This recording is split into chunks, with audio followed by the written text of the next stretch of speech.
Good morning, everyone. Bonjour tout le monde. As we begin our meeting today, and on behalf of Ottawa City Council, I wish to acknowledge that Ottawa is built on unceded Anishinaabe Algonquin territory. The peoples of the Anishinaabe Algonquin Nation have lived on this territory for millennia. Their culture and presence have nurtured and continue to nurture this land. The City of Ottawa honors the peoples and land of the Anishinaabe Algonquin Nation and honors all First Nations, Inuit, and Métis peoples and their valuable past and present contributions to this land. Before we begin our meeting this morning, and before our moment of silence, I'd like to offer my heartfelt condolences to all members of the Ismaili community in Ottawa on the passing of His Highness Aga Khan IV. As many of you know, he was laid to rest in a private ceremony this past Sunday in Egypt. The Aga Khan was a visionary leader who believed strongly in the values of pluralism, tolerance, and respect for diversity, principles that we hold dear in Ottawa and throughout Canada. He dedicated himself to serving and supporting the members of his faith, and I know he will be missed by many members of the Ottawa community. For those who are able, please rise for a moment of personal reflection.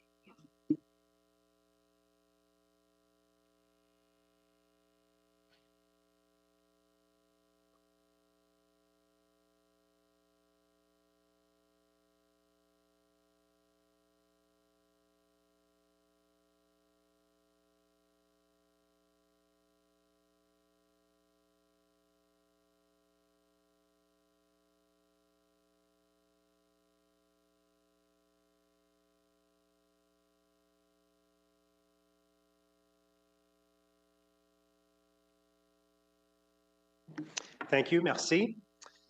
And just before we introduce the performers of our national anthem, you're welcome to sit down or remain standing as you choose, but before we go to the anthem, I wanted to say a couple of things about this. As you know, every council meeting we invite members of the community to come and perform the anthem for us. This is a cherished tradition at City Hall. And also, as you know, this Saturday, February the 15th, is Flag Day in Canada. And I know for many of our residents and many of us here today, given the political climate right now, Flag Day this year will take on some added importance. And so I've asked our Chief of Protocol to replace almost all of the flags at City Hall on Saturday with the Canadian flag, and for the Heritage Building at City Hall to be lit up in red and white on the evening of Flag Day. We are a strong, proud, and independent country, and as we sing O Canada this morning, let's remember how much that means and all those who have made sacrifices to defend our freedom in the past. So I hope you will join me in celebrating our national anthem today and celebrating Flag Day on Saturday, and our desire for Canada to remain strong and free. I'll ask Councillor King now to introduce the performers of our anthem this morning. Thank you so much, Your Worship, and good morning, colleagues. Heavenly Voices is a dynamic group of young, talented people of faith united by a shared passion for music and community. Founded in 2022 and based in Ottawa, they strive to bring people closer together through the power of song. Their performances are crafted to be unique and uplifting, ensuring that each experience resonates in a special way. With their voices, they aim to inspire, uplift, and bless those around us, because in sharing their message, they too are blessed. Heavenly Voices was founded by Dirk St. Fleur, who serves as co-director with Michael Dumesly. Michael will be leading the choir this morning in their performances of O Canada, followed by the Black National Anthem, Lift Every Voice and Sing. Thank you.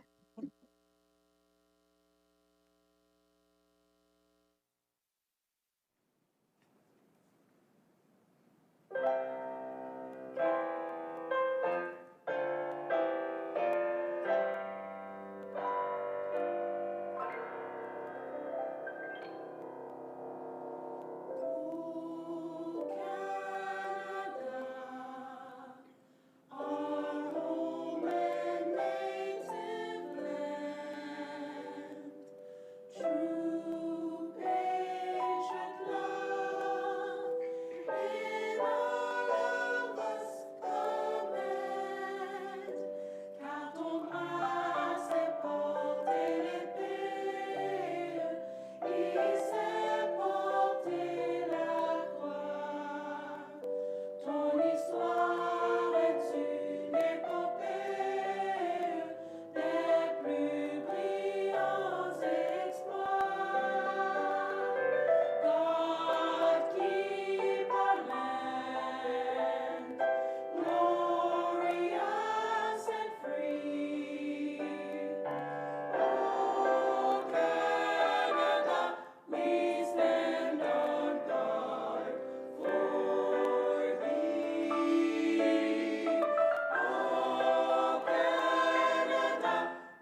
Thank you again to the Heavenly Voices Choir. I'd now like to ask Councillor King to join me at the podium for a special presentation.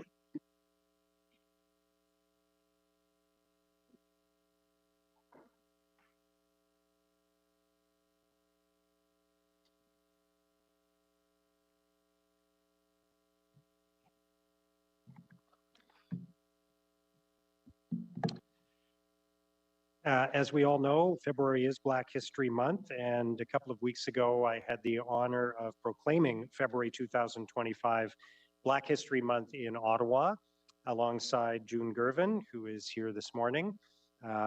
June, thank you for joining us today. Where is June? There she is. June, great to see you. Thank you for being here. I want to extend a warm welcome to you and to the others, the other leaders from the Black community who are joining us here today. Great to see so many familiar faces. Thank you for your service. Thank you for all you do to support Black youth, Black families, and Black-owned businesses in Ottawa. It is always a great pleasure to honor and celebrate the lived and shared experiences of the Black community during Black History Month. Je suis ravi de nous voir réunis pour It's always a great pleasure to honor and celebrate the lived and shared experiences of the Black community.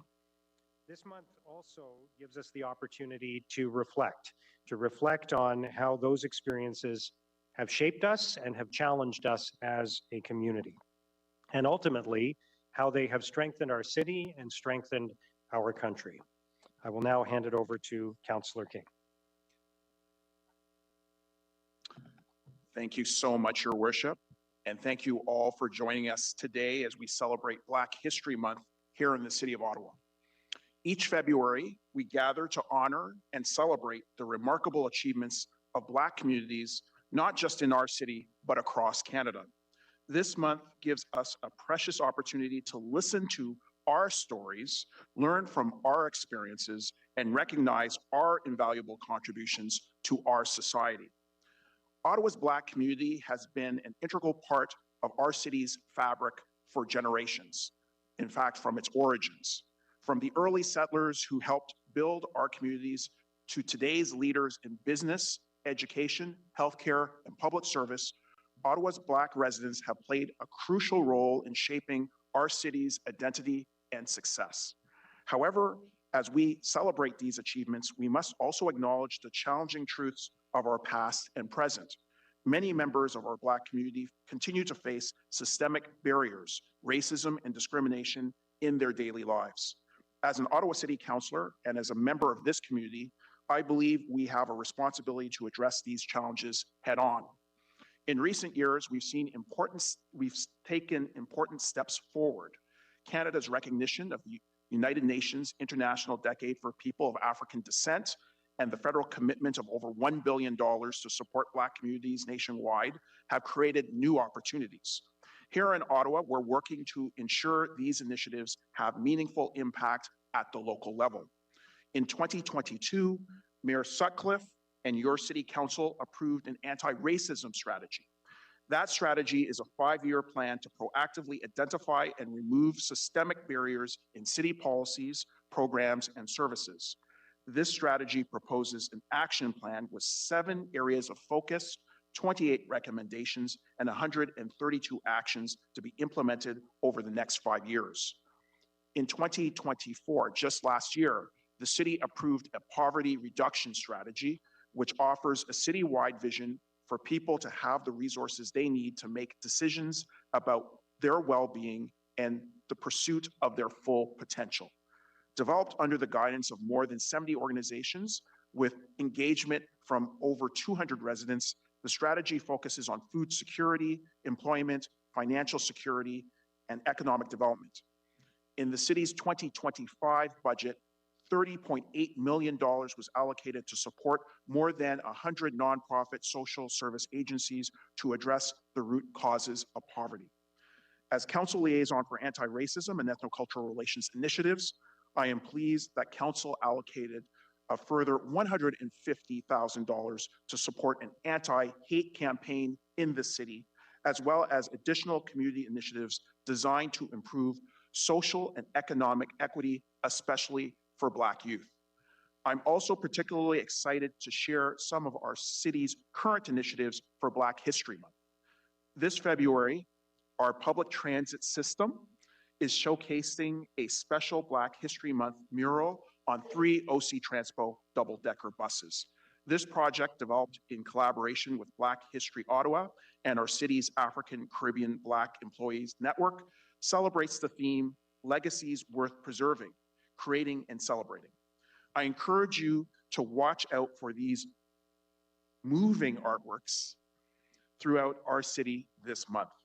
We're also enriching our understanding through educational initiatives. As you might have noticed, we have worked with the City of Ottawa Archives to honor Black residents with a small exhibition of photographs outside of council chambers. And as you leave council chambers today, I invite you to look at those wonderful images. City staff has also participated in interactive sessions exploring historical sites that highlight the presence, experiences, and contributions of Black Canadians in Ottawa. These sessions, produced by Black History Ottawa, help build our collective knowledge about the pioneers who have shaped Ottawa's Black community and strengthened our capacity to address racial inequities in both the workplace and community. In the spirit of commemoration, the Black community is also pleased that a park in Vanier, under the leadership of Councillor Plante, and with the support of the Mayor and this Council, has been renamed after Herbert and Estelle Brown to honor the legacy and their incredible entrepreneurship and leadership in the community. This year's Black History Month theme calls upon us to reflect on and celebrate the contributions of such trailblazers, while working towards a more equitable and inclusive future.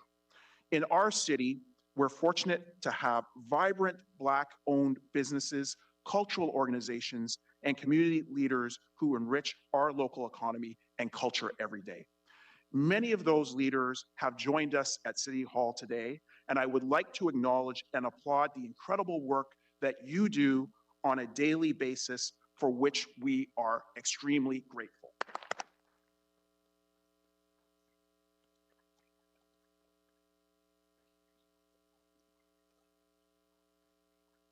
But we know that there's much more work that needs to be done. I'm particularly proud to highlight some remarkable progress being made in our health and social service sector. The Somerset West Community Health Centre, as the administrative backbone of the Ottawa Black Mental Health Coalition, has been leading transformative work in addressing health disparities in our Black communities. Their recent receipt of $1.67 million from Ontario Health to advance the provincial Black Health Plan in Ottawa represents a significant milestone in our journey towards health equity. This funding will enable the expansion of essential services, including increased hiring of Black health professionals, extended clinic hours, and strengthened partnerships with Black-led organizations. These initiatives are crucial steps in addressing the systemic barriers that have historically impacted access to healthcare in our communities. Additionally, I'm excited about the establishment of an independent Ottawa Black Coalition, which represents a watershed moment in how Ottawa's Black communities approach service delivery and advocacy. This coalition will provide a unified voice and coordinated approach to addressing systemic inequalities across all sectors. Such a voice is important, since fairness for Ottawa must extend not just to infrastructure and transit, but also to equitable investment in community-sensitive health and social service programming for the Black community. As Council Liaison, I'm committed to ensuring that Ottawa becomes an increasingly inclusive city where every resident can thrive. This means continuing to support these initiatives, working with our Black communities, listening to their voices, and taking concrete action to remove barriers to success. Black History Month reminds us that diversity is more than just a demographic fact. It's one of our greatest strengths. But inclusion requires active choice and ongoing commitment. It requires all of us to listen, learn, and act. I encourage everyone in our community to take time this month to learn more about the rich history of Black Ottawa. Visit our local Black-owned businesses, attend many cultural events happening throughout the city, and engage with the diverse stories and experiences that make our community stronger. Together, we can build a more inclusive Ottawa, one that honors its past while creating opportunities for all of its residents to succeed. Thank you, and let's make Black History Month a time of both celebration and meaningful action towards positive change. Thank you so much.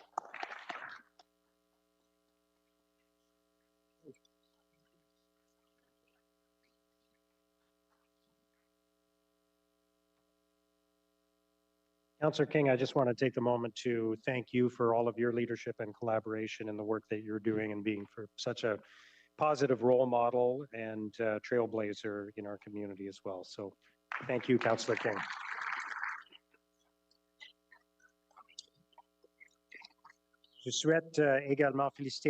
I would like also to thank Councillor King for the great work that he's doing to help implement the city's anti-racism strategy. Thank you again to the Heavenly Voices Choir for that wonderful performance this morning.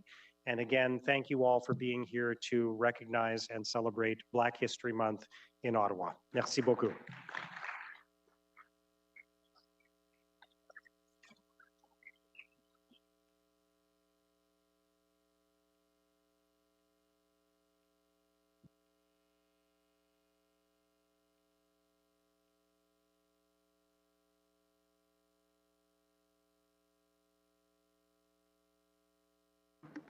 All right, I will ask our council coordinator to do the roll call, please. Councillor Luloff. Present. Councillor Dudas. Councillor Hill. Present. Councillor Curry. Councillor Kelly. Present. Councillor Gower. Here. Councillor Kavanaugh. Present. Councillor Johnson. Here. Councillor Devine. Here. Councillor Bradley. Here. Councillor Tierney. Present. Conseillère Plante. Ici. Councillor King. Councillor Troster. Councillor Leeper. Here. Councillor Brockington. Here. Councillor Menard. Here. Councillor Carr. Here.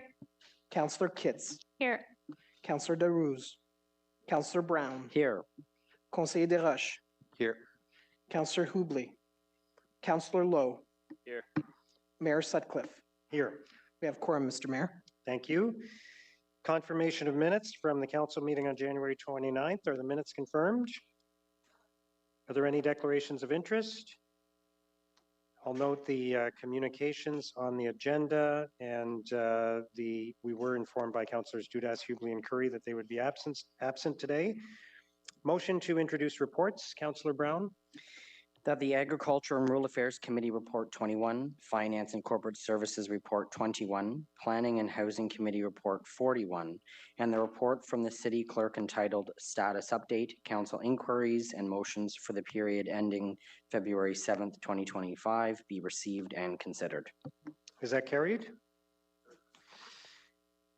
Item 11 is the status update from the City Clerk on council inquiries for the period ending February 7th. Is that received? Item 12.1 from the Agriculture and Rural Affairs Committee, the zoning bylaw amendment for 1600 and 1618 Stagecoach Road. Is that carried? Item 12.2, there is a motion related to this. I don't know if we're okay to just go ahead and do the motion and carry this. Councillor Brown, if you'd like to introduce the motion. Thank you very much, Mr. Mayor. That council approve the staff report recommendation respecting the development charges complaint for 327 Bayview Drive as follows.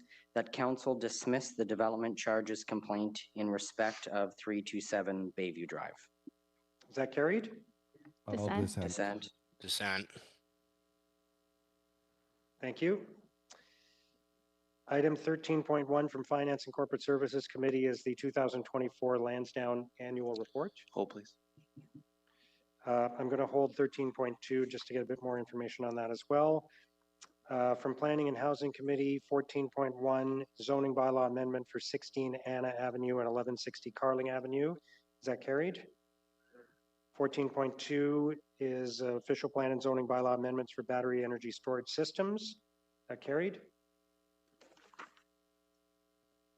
Item 14.3 is the motion from Councillor Leeper on shelter use in all zones. There is a direction related to that, but does anybody want that held or pulled? Okay.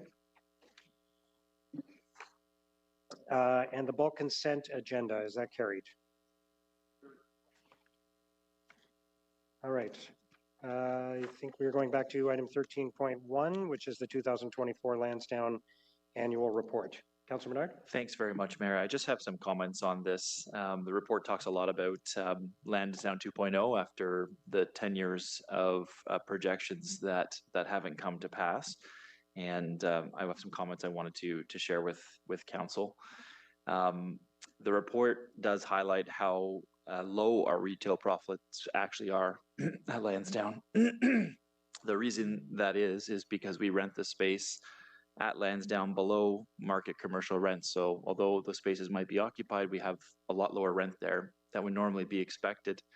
And the amounts we're bringing in are nowhere near the $1 billion being projected for retail to bring in for the Lansdowne 2.0 project. And the difference there will be picked up by taxpayers, of course. So we have a plan in place right now that does spend a lot of money for less on the site. We're going to have a worse Lansdowne if we spend all this money. The Lansdowne 2.0 proposal will mean the loss of a huge amount of public green space, something we're fighting for in a golf course in Canada. 58,000 square feet of green space to be lost. That is citywide green space. The smaller arena will not hold a full crowd for professional women's hockey leagues and other professional international events. There's a lack of a roof over the north side stands. There will be higher ticket prices. There is no promise that the Red Blacks will remain here in just 7 years. We are going to remove the enjoyable green hill where families often look at soccer games from afar and visit Lansdowne Park space and businesses afterwards, and where people sled on a regular basis. The new hill is not a sledding hill. The notable lack of transportation improvements from the suburbs, from the outer urban areas, there is nothing there to get people to and from the park. The $500 million price tag to be paid with public funds, and the demolition of some of the only small businesses at Lansdowne, including the popular Good Life, just built in 2014. I want to get in on this point, Mayor, and really talk about it a little bit more, because there's detail here that I'm not sure the public understands on this plan. We are going to tear out 41,000 square feet of retail that was just built in 2014, brand new retail. We are then going to sell that land, the subterranean and air rights off, to a developer, the retail land and the developer land. That land is then going to be purchased back at $34.7 million. The city and OSEG, through the retail loan, are going to purchase back the land that we already have 41,000 square feet of retail and put in 49,000 square feet of retail. So we're getting almost the exact same retail, but we're demolishing what we own and then buying back what we already own at a cost of $34.7 million. It is an outlandish plan. And in case it isn't clear to members around the table, Canada is heading into a recession. We're going there. The economic numbers are heading in that direction. We've got steel tariffs coming in at a time we're about to landfill a ton of useful materials in steel from a building that was valued at $132 million and has decades of useful life left in it. It doesn't make any sense. The plan doesn't make sense. And I just want people to understand how much money we're going to be spending on something that is going to be worse for people that go there for parks, worse that people go there for sports, and worse that for people that care about the finances of the city of Ottawa. I am really begging people around this table to have some consideration about what this will mean for the 7 years of construction and the small businesses that are going to be obsolete after this. Many businesses in this area will not survive. A lot of what's been built at Lansdowne will not survive what is being proposed right now. So I'm hoping people can reconsider this because the plan as it stands right now means worse facilities with a lot more money being spent at a time that we're going into recession and does not make sense. Thank you, Mayor. Thank you, Councillor Menard. Councillor Desroches. Thanks, Mr. Mayor. Well, I just want to take this opportunity to thank our partners in Ottawa Tourism, OSEG, everyone who was involved in hosting the World Juniors. I got a lot of positive feedback from the residents of my ward that this was just a great event and really put Ottawa on the map for hockey and for sports, despite the outcome for Team Canada. Was talking to a constituent yesterday, and so I'll use this opportunity to ask the question. Is there an opportunity to put a dome over the field so that there's winter use? I think at one point there was something like that, and I thought it was a valid question in terms of what opportunities exist potentially to have some kind of winter activities there. So I'm not sure if someone from staff can answer that question.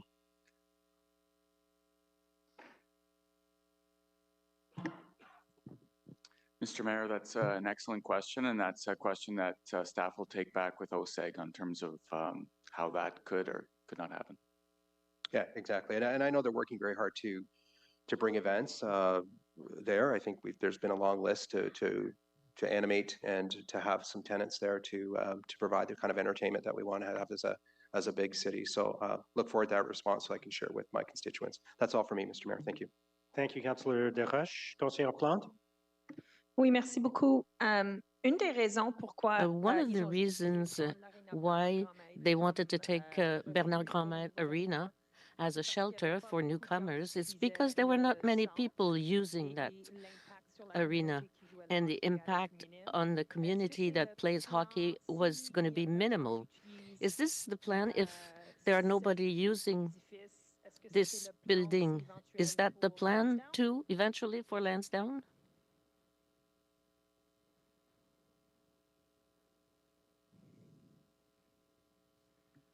I can ask my colleague, Clara, to provide a little bit of clarification and insight on that. I know some communication did go out with respect to what the overall plan was. Should we not be able to find alternate locations out of city locations? My understanding is at this point, looking at the direction that we do have from council with respect to Lansdowne, staff are following council direction with respect to the redevelopment of that space. This is not within that purview, but Clara can speak to what the plan is sort of going forward should we require additional space.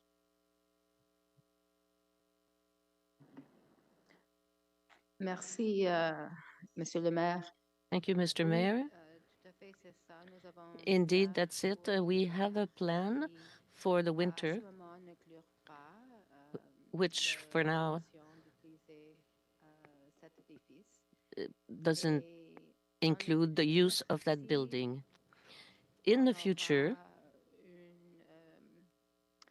should there be an emergency, we will look throughout the community to rise to the challenge and to solve the challenge. Using that particular arena would not be in the realm of consideration. However, in the future, if we need to create additional plans, we would, as we have done in the past, work with our colleagues in Recreation, Culture, and Facility Services to look at all available municipal facilities that could potentially host the kinds of services required. Yeah, because I believe it was used as a vaccination clinic, if I'm not mistaken. So that's definitely an option. Okay, merci beaucoup. Merci. On the report itself, is that received?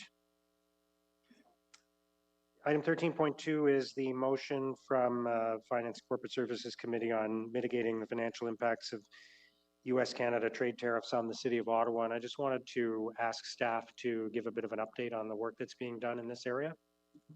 Thank you, Mr. Mayor. So in the past 7 days, quite a bit of work has been done. Big thanks to the procurement team and the support staff in terms of making sure we're connected with all avenues, exploring all avenues to make sure we can do what we can to further enhance our buy local strategies. It's important to note that the supply chain, as we know, is a very integrated, complex system governed by legislation, treaties, trade agreements, different agreements between provinces, nationally, internationally, et cetera. So we're working closely with the province, Supply Ontario. There's a forum of other municipalities within Ontario and across Canada, just to ensure that we all have that network in terms of what each other are doing and how we can support as we move forward. So really, we're at the, we need to follow in lockstep with the province and Supply Ontario. There's regular dialogue weekly, bi-weekly with Supply Ontario. They're committed to ensuring that we're kept in the loop. They're keeping the municipality forum up to date. We're working with the Ontario Public Buyers Association as well on information. So all these things are things that are ongoing and evolving. My commitment is to continuously provide updates to council and committee. I plan to provide a little more detailed memo mid to late next week as things evolve, as we continue to have these discussions. At the same time, it's also important to note that we are a strong purchaser of local goods and services within the local community. As I talked about last week, in terms of that 92% plus of goods and services that we do procure are locally. Again, keeping in mind that the integrated complexity of the supply chain, some of those purchases could have goods that, origin from a different destination. So that's a complexity that we face. At last council, when the midterm governance was updated, there was also a change to the procurement bylaw, where we continue to commit to sustainable procurement. Again, making sure that's a fair, transparent process. We have increased the limit to 125K for sole source arrangements procurement. And what we're doing now is we're supporting the departments to, as a part of that requirement, departments are required to solicit 3 quotes to ensure, again, transparency, best pricing, et cetera. So we're supporting the departments to ensure that where we can, at least one of those 3 quotes needs to be from a local provider or vendor of goods and services. So that's something that we're supporting across the organization. In terms of what we're doing, Joanne Graham, Chief Procurement Officer, she's also been engaged with the local construction industry. That's a regular occurrence that occurs outside of the tariff issue. But what's been done now, there's a little bit more frequency of those discussions, and tariffs have become a standing item as part of those weekly, bi-weekly discussions or whatever occurrence they may be. So again, we continue to work closely with those local industry experts to ensure that we have that flexibility as we move forward from a procurement perspective. In addition, from an economic development perspective, we've had discussions with the Conference Board of Canada. Mr. Mayor, I know you struck up a little bit of an economic development team and in the process of creating a tariff toolkit and really leading the charge in terms of a buy local campaign. And then overall, from a risk perspective, as we talk about risks overall from the tariff discussions where we're at today, we continue to look at the procurement strategies that we do have in place. There's always options where we can revisit existing contracts where there could be issues with price escalations and costs. We're committed to kind of report back, again, as I mentioned last week, through the quarterly status reports in terms of the financial implications. So we continue to have a pulse on that. We're working with all the departments in terms of tracking those bigger ticket items where there could be risks. I mean, obviously this week, out of the weekend and into early this week is the impact of steel. So we're monitoring that closely. And as we go into the deep dive of the construction season and tenders right now, we're keeping a close pulse, specifically working with Tammy's team, because that's where the bulk of the construction is, to ensure that we're engaged, collaborating with those procurement process to mitigate those risks. I will report that back. I also like to take time to reference the scenario as we went through the pandemic. Obviously, when we went through the pandemic, the supply chain was really unstable. It was fluid for a number of years. So we have in our own toolkit some of those strategies that we used during that time that were proven to be successful. So that's there in our toolkit as well, in terms of all the additional measures that I did outline before that.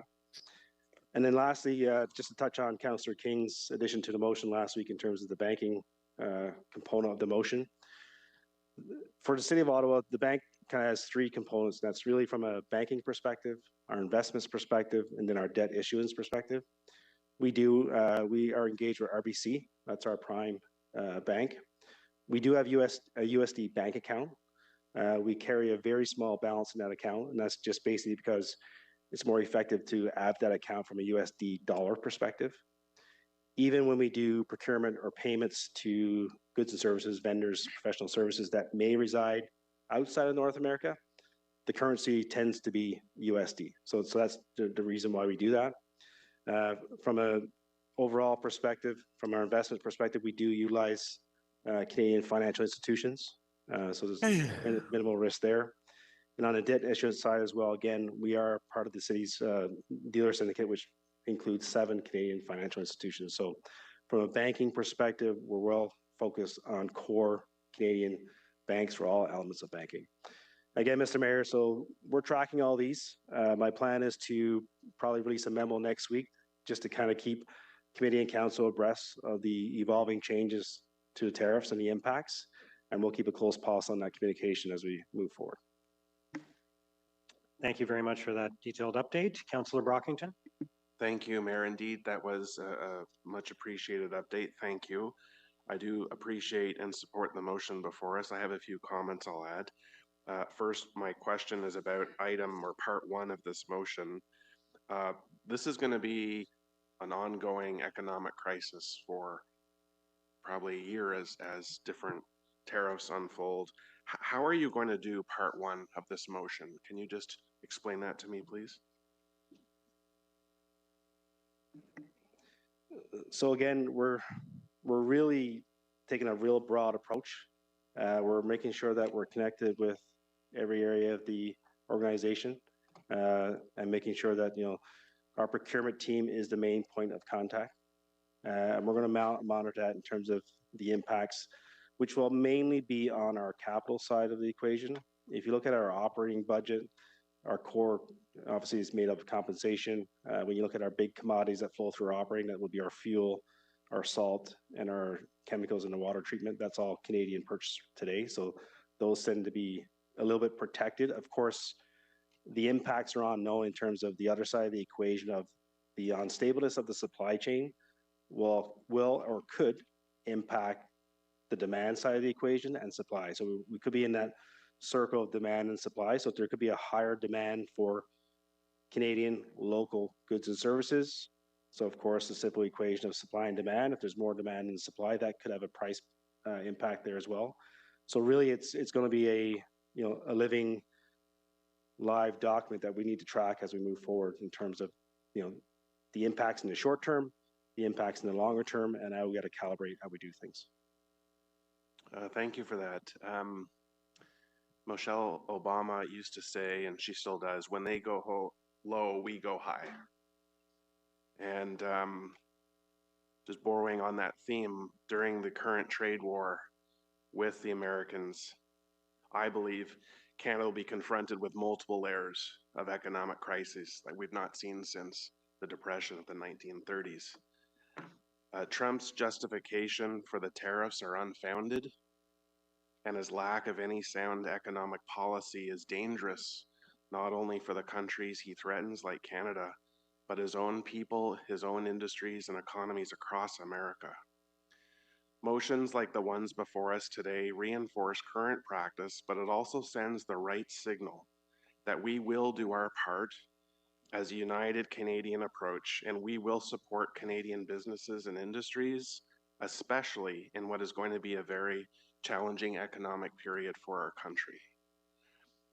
I do want to mention one thing that I've seen that has made me very uncomfortable locally, and that is Canadians booing the American anthem, including here in Ottawa. Let's put our efforts into wearing our red and white, flying our flag, and reinvigorating Canadian pride and patriotism. Booing our friends' anthem matches their crass bully boy behavior, and most importantly, may wake the sleeping eagle who has yet to unleash the devastating economic hardships that are possible. Aim high, Ottawa. Scenes of booing get played and replayed on Fox News and other media in states that we need as allies. Booing American veterans during the opening ceremony of the Invictus Games in Vancouver is un-Canadian and a national embarrassment. We need to aim high, cheer for Canada, support Canada, promote Canada. There is no need to go low. We aim high.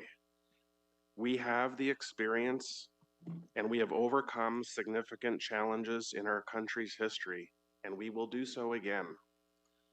We can learn from the determination of Laura Seacourt running 30 kilometers through swamp and brush to warn the British. We can learn from the bravery of our troops who led us to victory at the Battle of Vimy Ridge. We can learn from the vision and the tireless efforts of Tommy Douglas, who led to a national system of healthcare. And we can learn from the selflessness and humility of Canada's greatest Canadian, Terry Fox. Now is the time to support Canada, now and always. Thank you, Mayor. Thank you, Councillor Brockington. Councillor Desroches. Thanks, Mr. Mayor. I'm also hearing stories from residents and businesses about the potential impact that is real and serious and of a significant concern. One was a furnace repair and installation company that is used to having furnaces that are produced in Indiana. Now likely those will be sourced from China, and those are going to be some of the tough choices that we're going to have to make as a country, and the business community will, I'm sure, work very hard to adjust to provide the goods and services that we're going to continue to need to rely on over the next several years. I wanted to bring it back, though, to the city business and just talk about the engagement we're going to have with the business community. We spend billions of dollars in any one year on a capital budget where we send out RFPs, and really the construct of those bids are with the construction industry. So they're going to make decisions in terms of where they source and what they purchase.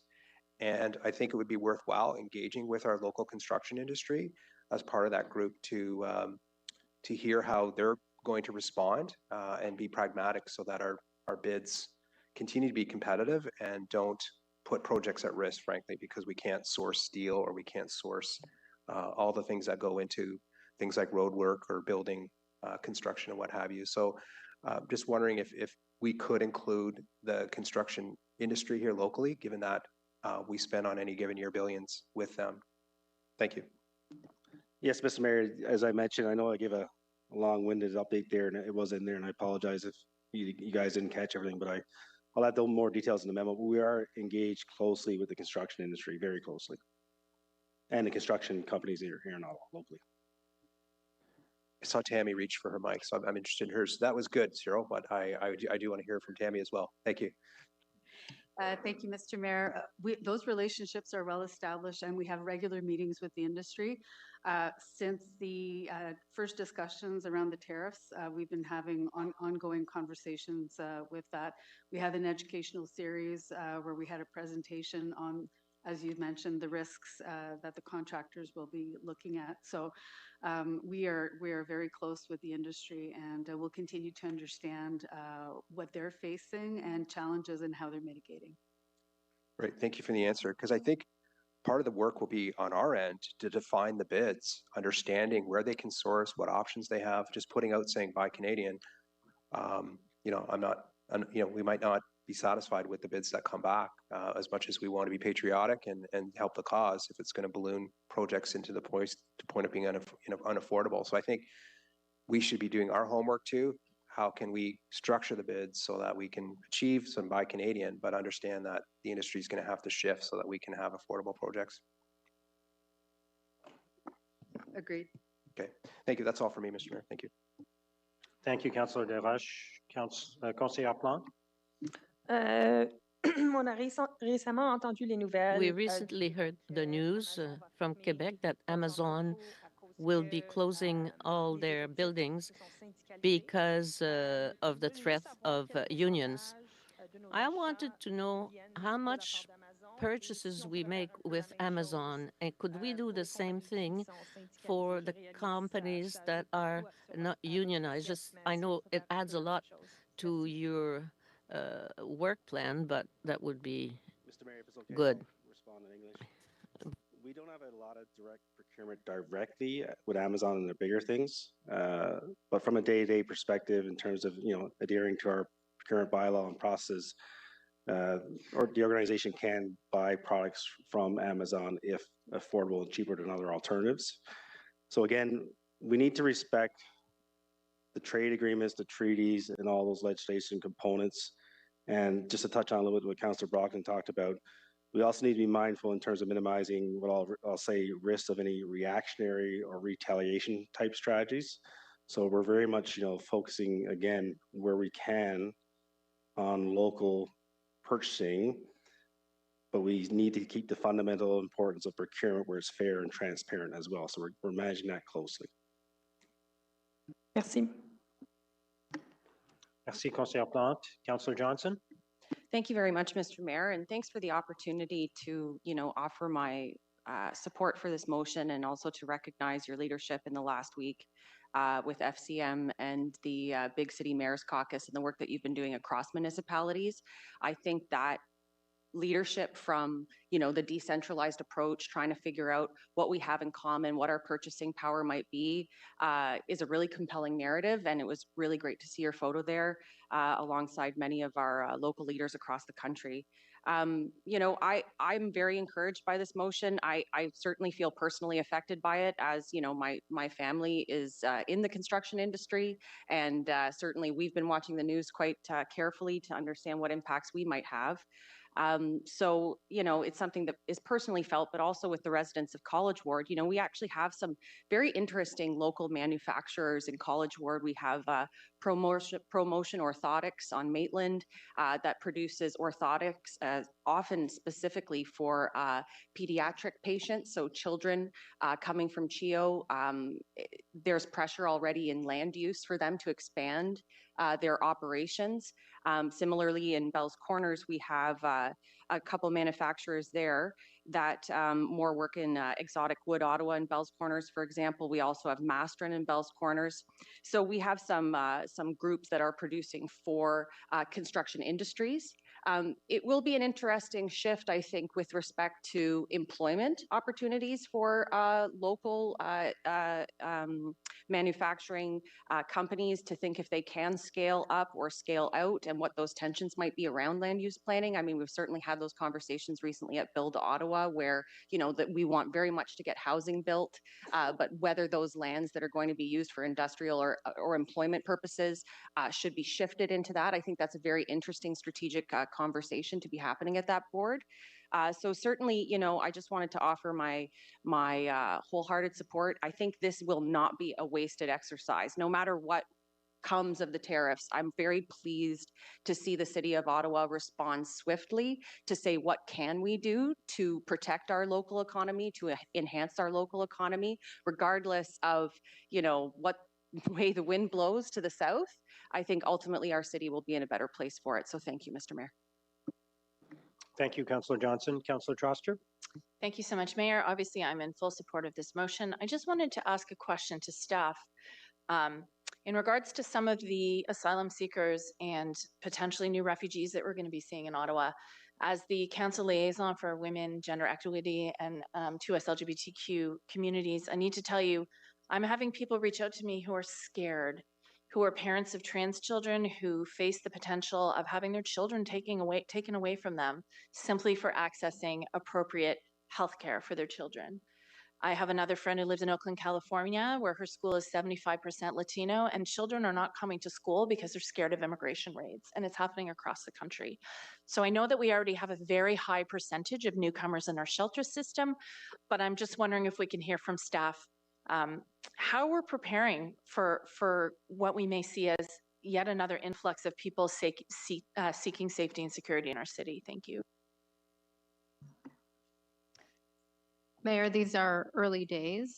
However, we have been in discussions with the provincial government and other municipalities across Ontario in terms of planning, and we would take the stance of it being an urgent and emergency situation. So we're actively seeking how we could expand existing overflow and other shelter options should we receive an influx of migrants or newcomers.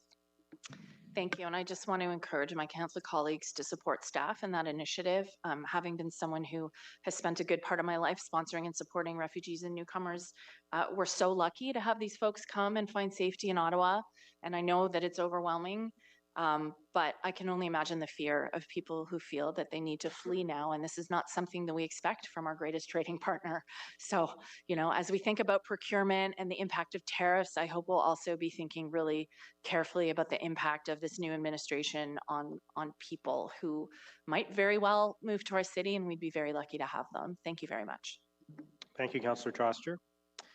Is the motion carried? Thank you, everyone. Jumping ahead to item 14.3, which is the motion from Councillor Leeper on shelter use in all zones.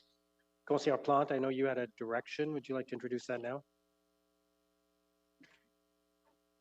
I'll just read the direction itself. The staff be directed to define the terms emergency and transitional shelter and purpose-built student housing as part of the comprehensive zoning review at the end of the year. Merci.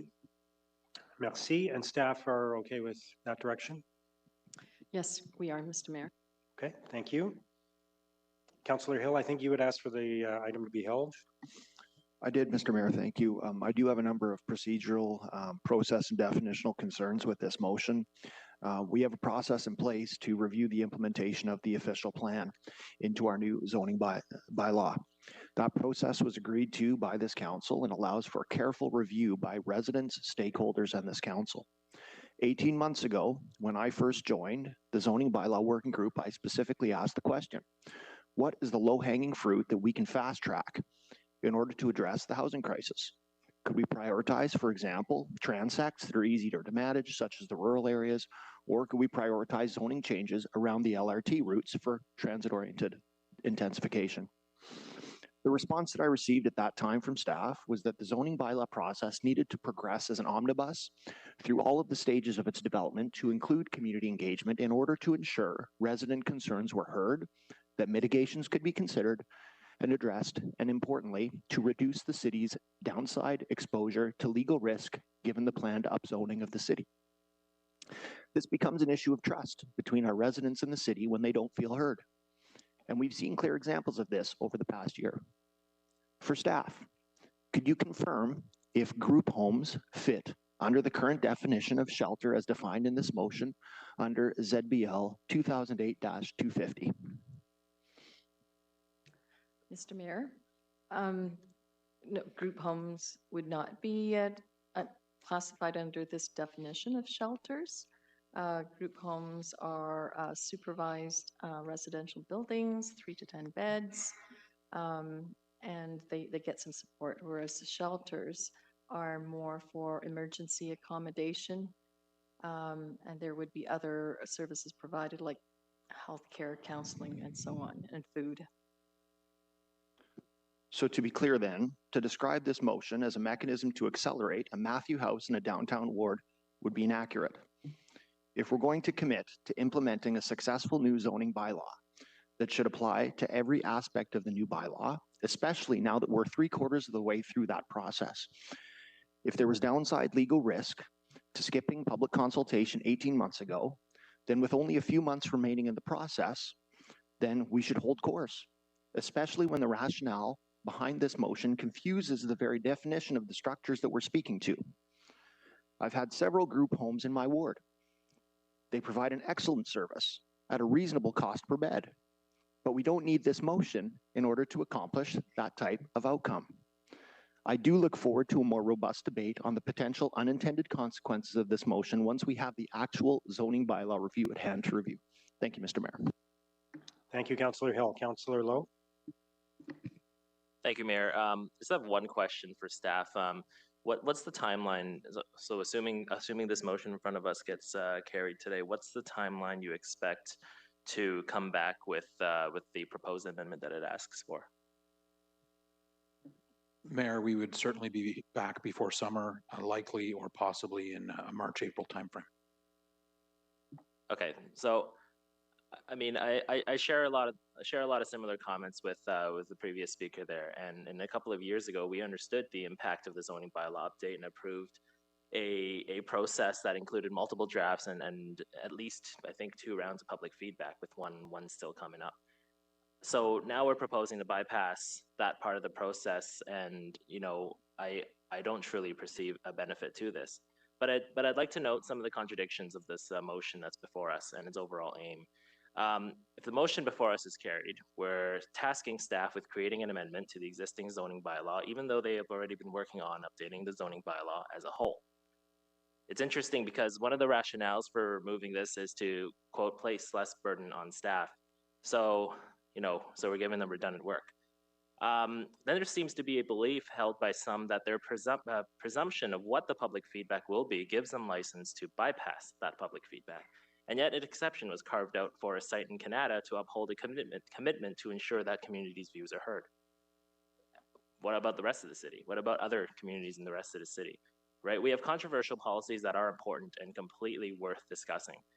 But when half the controversy is about poor process or a lack of process or skipping process, it muddles and takes away from the substance of the overall policy discussion. And I feel this motion is doing that.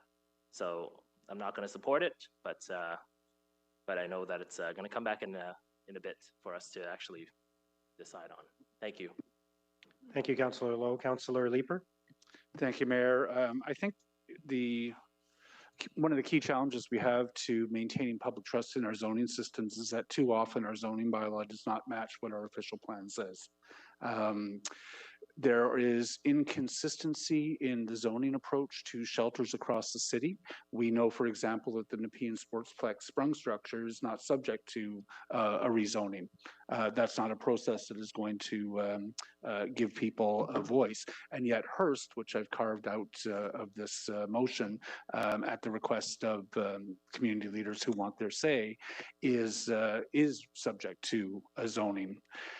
But the residents who come out to that zoning hearing are likely not aware that the use as shelter is the decision as to whether or not to allow the use as shelter is subject to the official plan. And the official plan is really clear. The decision the planning committee is going to have to make is a really black and white decision if and when that comes before us. And the official plan tells us that the city recognizes emergency and transitional shelters and transitional supportive housing as a key component of the housing continuum, which shall, through the zoning bylaw, permit emergency shelters and transitional shelters as a permitted use in all urban designations and zones. Our decision-making at planning committee isn't a referendum on whether people want a shelter or not, because our official plan has already dictated to city council what our decision has to be. And when we may have zoning in place today that does not match what the official plan says, that makes it extremely difficult for residents to understand why we're making unpopular decisions. The entire comprehensive zoning bylaw is an exercise in matching the zoning to what the official plan says. And the official plan says we're not going to prohibit shelter in any urban zone because we've made a commitment as a council not to have people zoning.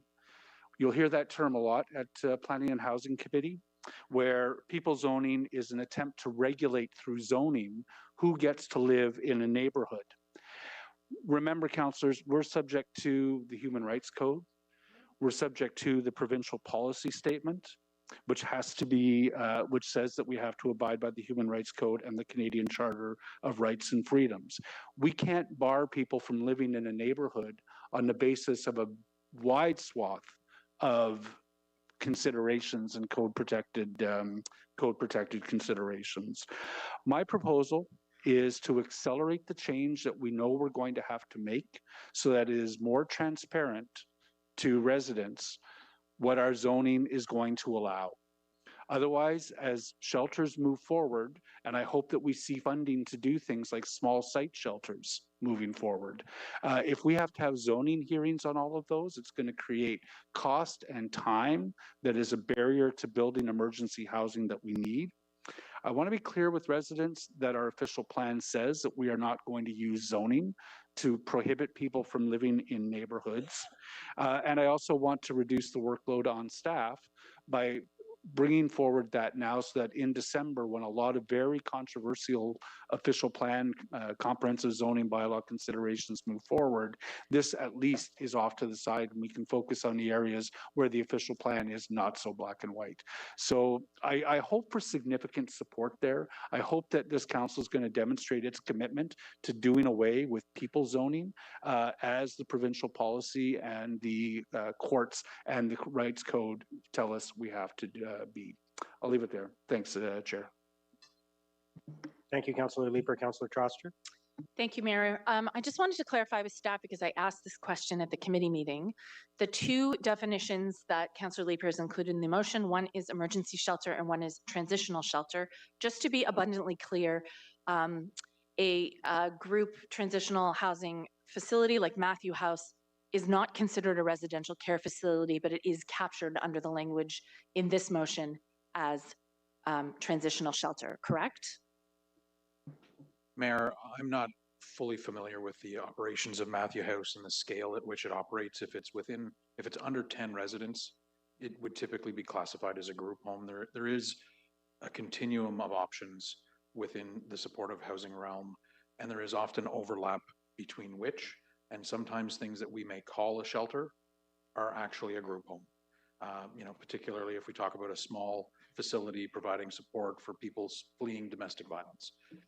We may call it a shelter, but it is actually functioning as a group home. If Matthew House is under 10, I would say that this motion would have no impact on Matthew House. Group homes are already permitted in all residential zones. Okay, to be clear, many of their homes contain more than 9 people. I could ask Clara if she could clarify that. Mayor, right now, today, Matthew House are 10 and under is the capacity.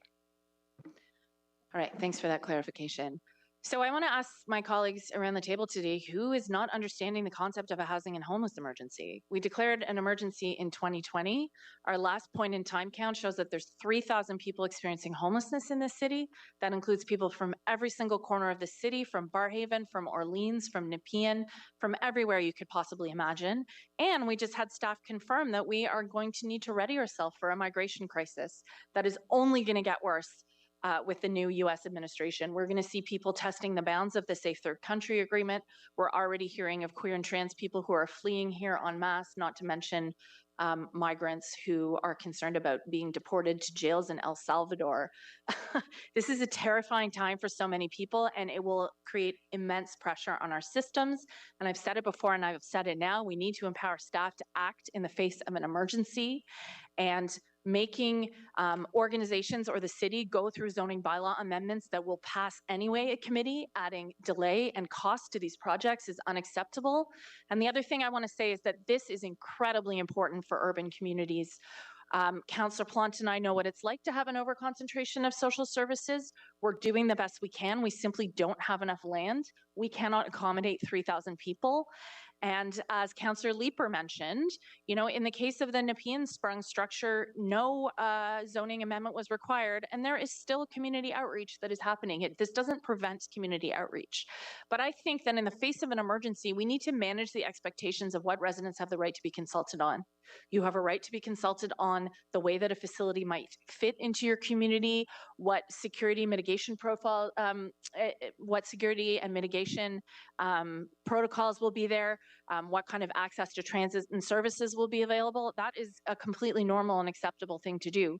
But as our city staff and community service providers, including the Alliance to End Homelessness, have told us, very often these zoning consultations have turned into enormous racist backlash against care providers who are trying to help us solve a massive emergency in our city. So the reality is, as council, we make choices and we move forward items that we see as an emergency. So I will be really disappointed if folks don't support this motion today, because it's crucial.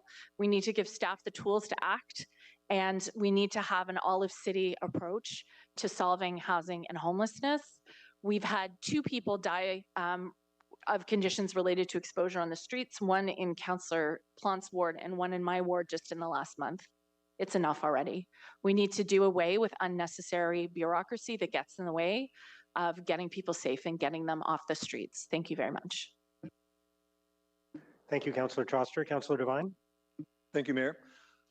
So I will be supporting the LEAPR motion, and I'm sure that my colleagues can understand, if not sympathize, that at least in Ward 9, we're the only, and we're not supposed to say sprung structure, but where the only such facility is being planned in Ward 9. It's this motion is obviously a touchy subject, and of course, any motion that will lead to an acceleration of process, an expedition of process, is looked at with some level of concern or suspicion.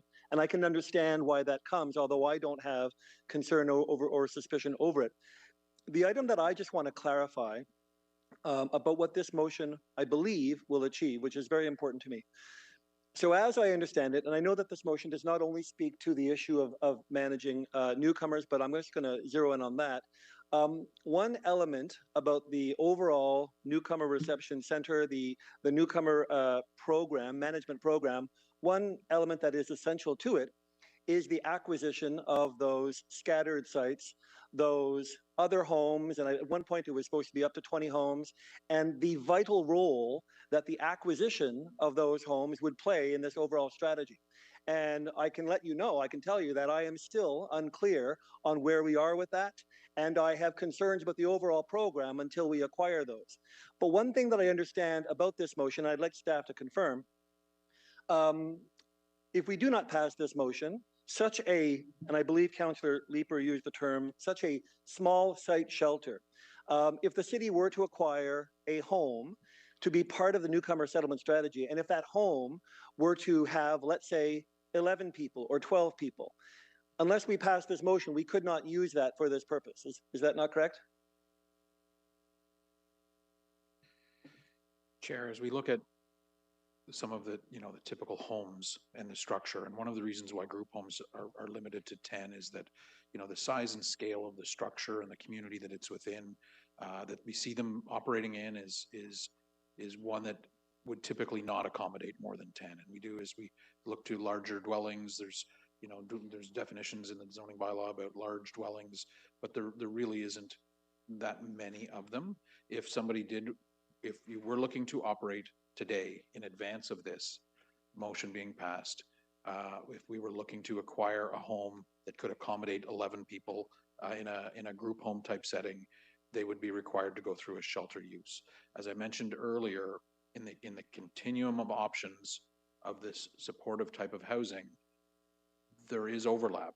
And should this motion pass, as something grows out of that 10-unit definition, it generally falls into another definition, either as a residential care facility or as a shelter. And there's no minimum size for a shelter. A shelter could have 11 people. We typically don't see them under 10 because the group home definition is already there. Yeah, and for that reason, and because, at least for me personally, our ability to have these scattered sites as part of an overall comprehensive strategy of managing newcomers, if we need to develop a site that I'm sure will pass through all kinds of oversight, that is, let's say 12, 15 people, if we can't do that without passing this motion, then for that reason, I hope my colleagues are supportive of that, because that will be a vital component to an urgent strategy that we're trying to implement. Thank you, Chair. Thank you, Councillor Devine. Conseillère Plante. Thank you so much. So before I begin, I just want to say the comments I'm about to make, they don't necessarily apply to the sprung structures, because I know newcomers are a different legal framework. I'm going to come back to that at the very end. But when I sat, and I don't often go to planning committee, but when I sat in planning committee last week, I was reminded to one of the books I read in high school called Le Rhinocéros by Ionesco, because everybody in that town is turning into a rhinoceros, and there's one person left at the end who is like, I don't want to be a rhinoceros, I don't want to go in this direction, but everybody in the town seems to think it's really great to be a rhinoceros. And I was really worried also this motion would pull back a lot of the great work that my predecessor and Catherine McKenney did on focusing on housing first, focusing on ensuring all of our investments went to housing first. Using words like a continuum of care is not housing first focused. And the other thing I was really, and I still am concerned about, but I've had some meetings with staff who have assured me of certain things, is that Shelter providers tend to go into communities where the housing is less expensive, where the land is less expensive. I don't blame them, by the way. They are, at the end of the day, charities who are fighting for every last dollar they can. And, they also don't want to necessarily go into neighborhoods where the neighbors are going to be very finicky and questioning the work they do. And those are often affluent neighborhoods. And my neighborhood has seen this time and time again with various service providers. So, and I was also very heartened to hear, though, however, that the new focus model will be on things like 24-hour access, smaller scale, all the things that we've been begging for in Ward 12, probably for the last 10 years. I am just wondering, and I'm not sure who would be the one to answer this question. Is it possible that the new model that we're looking at, which is the better model, which is, again, more housing focused, allowing people to have 24 access to their beds, is that potentially possible for the shelters that we have downtown as well?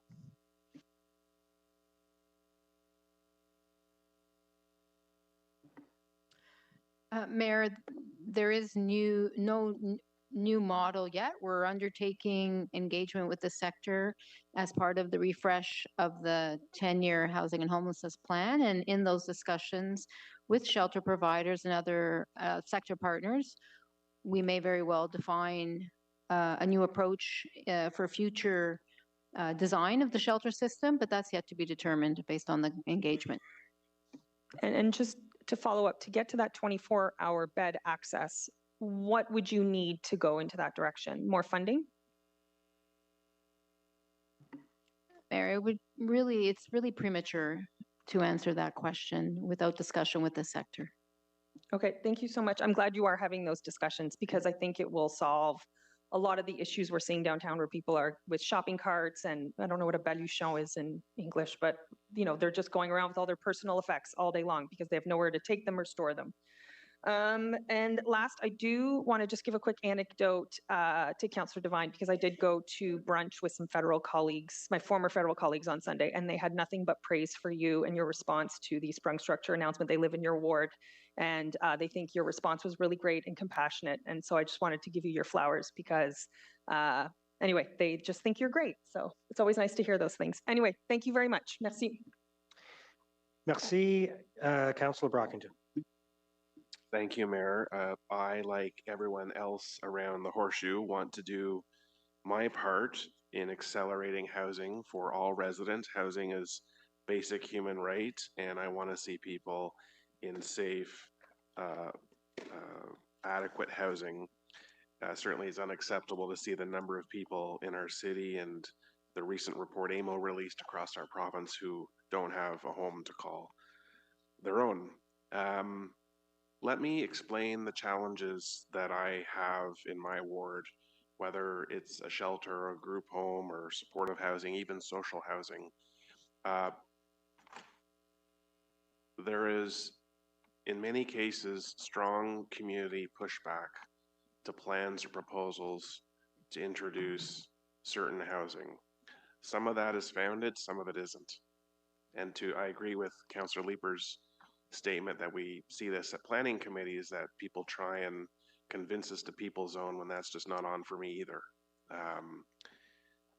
Where I think we need to do a better job is when certain housing is proposed in neighborhoods, we all have a role to play to make this work and to be successful and to avoid chronic, ongoing wars that not certain neighborhoods, but that we see spring up across the city. Everyone deserves a home, period. And we want a diversity of housing types in all wards. I want diversity in my own, and I don't want to see community backlash that exists if a shelter is proposed, or supportive housing is proposed, or social housing is proposed. And so if a service provider is not willing to engage the community and be a true member of the community, and if my experience in the past, the city has limited interest or engagement to help make this work, it makes my job that much more difficult. So on one side, I want to support this motion and welcome all types of housing, including shelters.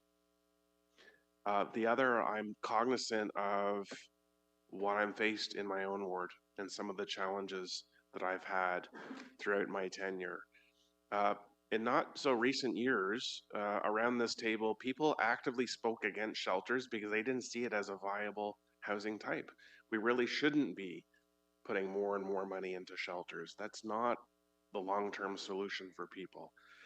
So I just want to publicly explain where my head is at on this matter. It's very difficult for me to explain to certain residents. At the end of the day, the right thing to do is to support housing, to make sure all people have a place to call home, even if it is a temporary shelter. But we're not doing a good enough job as a city, working with communities and the service providers to acknowledge we all have a role to play to make this successful. We've got to do better in this regard. Thank you, Mayor. Thank you, Councillor Brockington. So we'll have a recorded vote on the motion, please. Councillor Dudas. Councillor Lowe. No. Councillor Luloff. Yes. Councillor Gower. Yes. Conseillère Plante. Oui. Councillor Hill. No. Councillor Carr. Yes. Councillor Leeper. Yes. Councillor DeRuse. Councillor Brockington. Yes.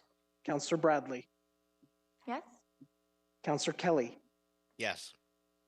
Councillor Tierney. Yes. Councillor Brown. Yes. Councillor Hubley. Councillor Devine. Yes. Councillor King. Yes. Councillor Menard. Yes.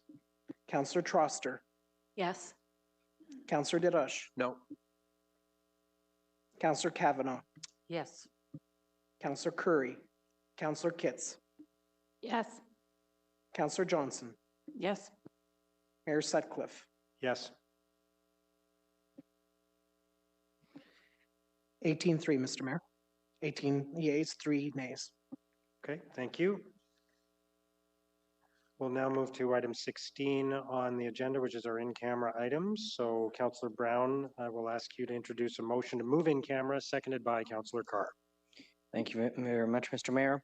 Be it resolved that City Council resolve in camera pursuant to Procedure Bylaw 2022-410, subsection 13(1)D, Labor Relations and Employee Negotiations, and 13.1F, the receiving of advice that is subject to solicitor-client privilege, including communications necessary for that purpose to receive information with respect to the strategic collective bargaining mandate for negotiations for the Canadian Union of Public Employees, Local 503, Inside Outside Part-Time Recreation and Culture, and Summer Aquatics, collectively QP 503.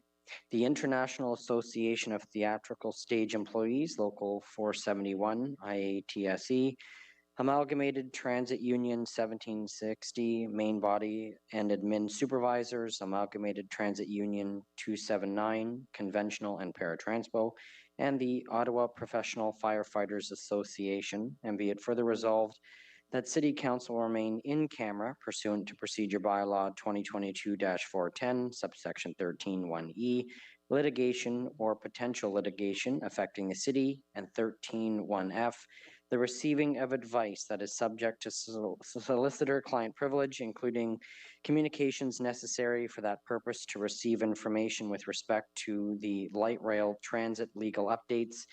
And be it further resolved that City Council remain in camera pursuant to Procedure Bylaw 2022-410, subsection 13(1)A, the security of the property of the city to receive a briefing from the Emergency and Protective Services on corporate security and facility security measures.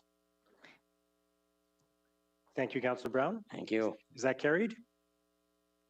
All right, we will take a short break and begin in closed session as soon as possible.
Okay, we're going to get started again.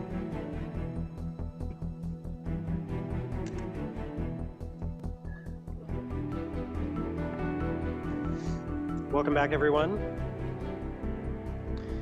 For the benefit of the public joining us, Ottawa City Council just met in camera pursuant to the procedure bylaw number 2022-410, as follows: subsection 13(1)D, labor relations and employee negotiations, and 13(1)F, the receiving of advice that is subject to solicitor-client privilege, including communications necessary for that purpose to receive information with respect to the bargaining mandate for negotiations for the Canadian Union of Public Employees, Local 503, Inside Outside Part-Time Recreation and Culture and Summer Aquatics, collectively QP 503, the International Association of Theatrical Stage Employees, Local 471, IATSE, Amalgamated Transit Union 1760, Main Body and Admin Supervisors, Amalgamated Transit Union 279, Conventional and Paratranspo, and the Ottawa Professional Firefighters Association.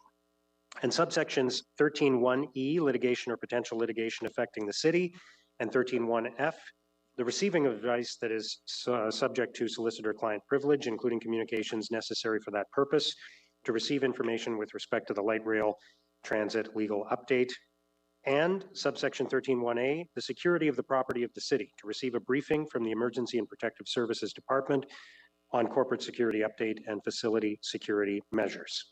During the closed session, no votes were taken other than procedural motions and/or directions to staff. So we are resuming with item 17, disposition of items approved by committees under delegated authority. Is that received? Motion to adopt reports, Councillor Brown.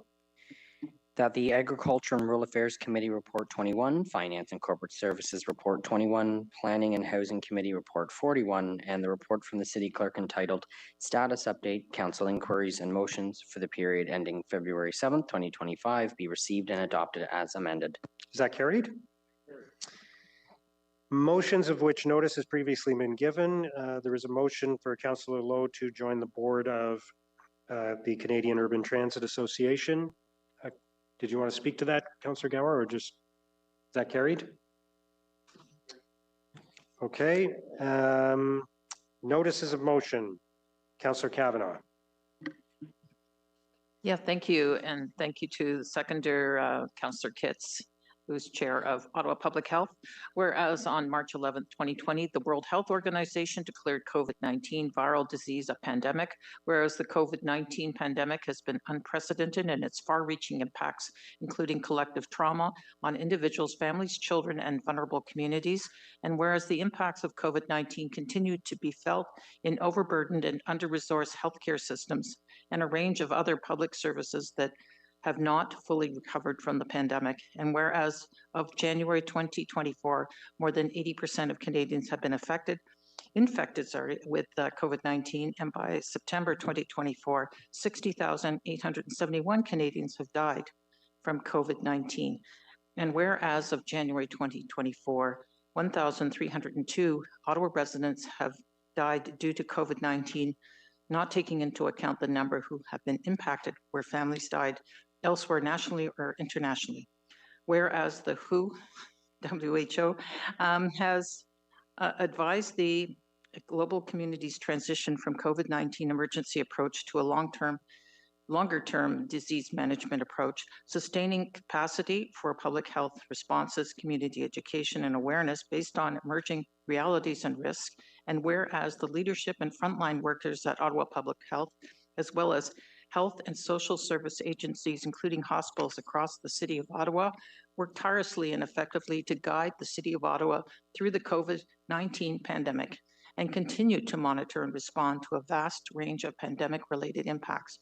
And whereas in March 2021, the Government of Canada designated March 11, 2021 as National Day of Observance to commemorate the people who lost their lives and the significant impacts that we all felt because of COVID-19. And whereas March 11th will mark the 5th anniversary of the declaration of COVID-19 as a worldwide pandemic. Therefore, be it resolved that the City of Ottawa join the federal government in designating March 11th the Day of Observance to commemorate the people who lost their lives and significant impact we have all felt because of COVID-19. And be it further resolved, the 2025 Day of Observance on the 5th anniversary of COVID-19 be marked by a flag at half-mast at City Hall, March 11th, 2025. Thank you. Thank you. Councillor Troster. Thank you. Apologies, my dog just started barking. Can we have the motion up on the screen, please?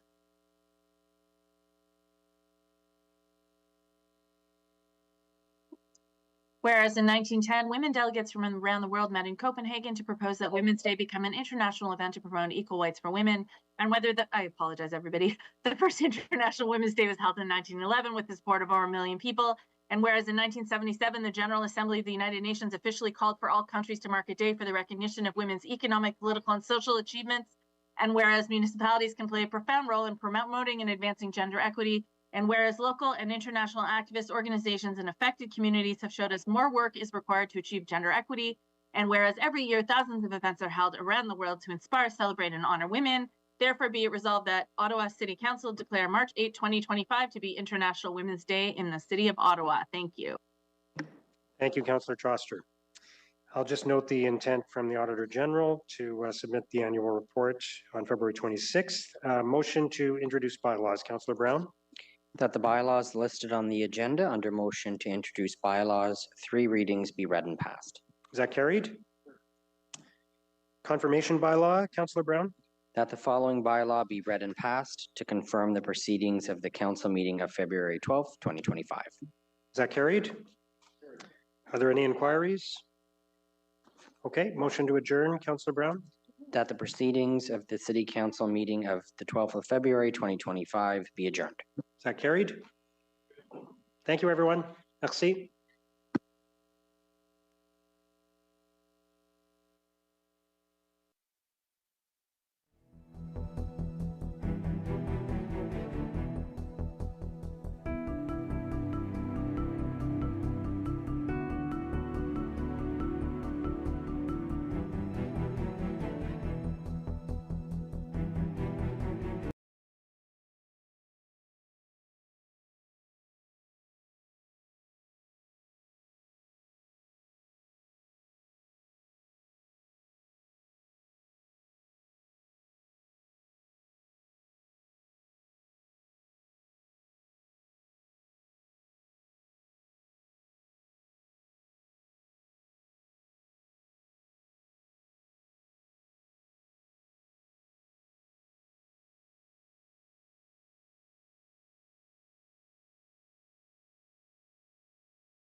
Good afternoon. Bonjour à tous.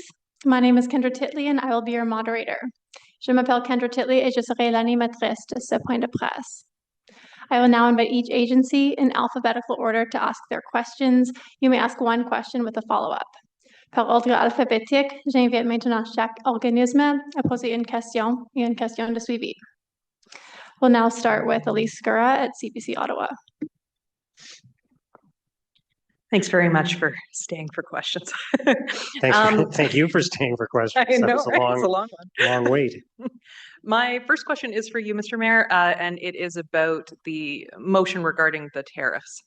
So I think a lot of people from hearing about the kind of buy local and these kinds of things might think that this is largely almost a symbolic endeavor. I wonder if you could talk about what the concrete steps that Ottawa plans to take in order to support businesses and also ensure that the city is not facing too much economic risk. The first thing I would say about it is I think this is not just a 30-day scenario. We're seeing evidence that we're going to be dealing with economic uncertainty for the next few years. We're seeing that not just because of the threat of tariffs from the new U.S. administration, but the prospect of federal government job cuts and other general economic uncertainty. So I actually think this is a good occasion, regardless of what might transpire in the next 30 days, a good opportunity for us to get everybody together and do everything we can to support the local economy. It's vitally important. We need to protect jobs. We need to protect businesses. So we're going to continue to have a conversation with the leading business organizations in Ottawa, with business owners, with the city's economic development department, and we're going to do everything we can to make sure that we're promoting Ottawa businesses. We're supporting Ottawa businesses with the purchasing that's happening at the city, with better policies. We're advocating for policies that will help local businesses, like, for example, reducing or eliminating interprovincial trade barriers, which have, in some cases, a greater impact on Ottawa than they do on cities that are further away from the Ontario-Quebec border. So we don't know every single action we're going to take, but we need to do everything we can to support and sustain the local economy in a period of uncertainty. Could you say that in French as well? Sure. Alors, je pense que c'est clair que c'est pas un enjeu pour it's clear that it's not an issue that will last for 30 days. It's not just the tariff issues from the States. It's also the economic uncertainty. There could be staff cuts at the federal government. There are other issues that deal with the economy. So I believe it is very important for the city staff to do everything it can to support the economy, to support businesses. So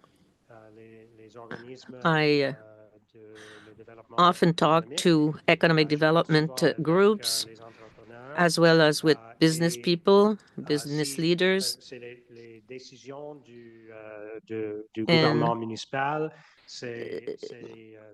The city government needs to speak to other levels of government about the trade barriers in Canada between our provinces, between Ontario and Quebec, for instance, Ottawa and Gatineau.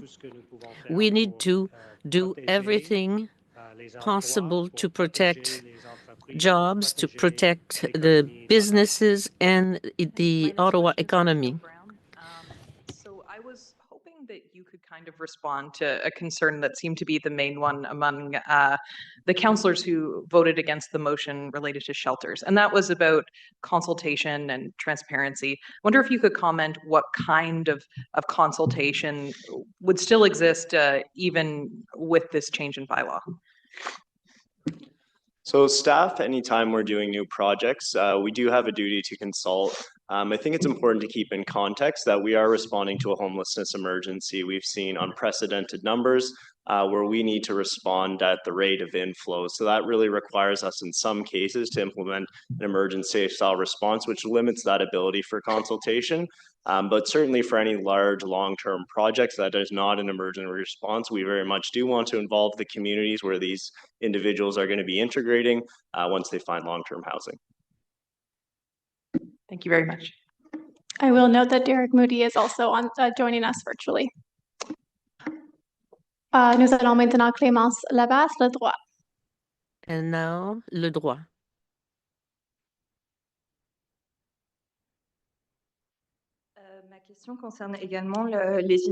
My question has to do with the buy local initiatives that you talked about today. The second part of the motion, actually, to promote local businesses, have an awareness campaign to inform the public. It seems to me that the city already has resources that were established during the pandemic. Most of them are not updated. Like Together doesn't work. Markets 613 is totally different. Shop Ottawa, I don't think exists anymore. So is the city aware of this? And what are your plans to have such resources? The plan to update the resources for promoting buy locally.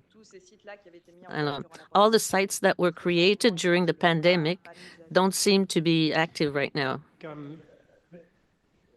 Le marketing comme ça the marketing, you mean, or the decisions made by the city? I mean, well, the resources that are made available on the web are city resources for businesses. I'm sorry, I can't hear you very well. I don't know why, but closer to the microphone, please.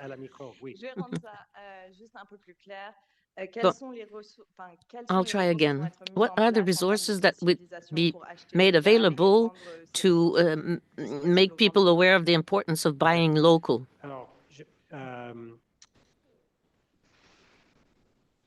Je pense que la ville a la responsabilité de. I think the city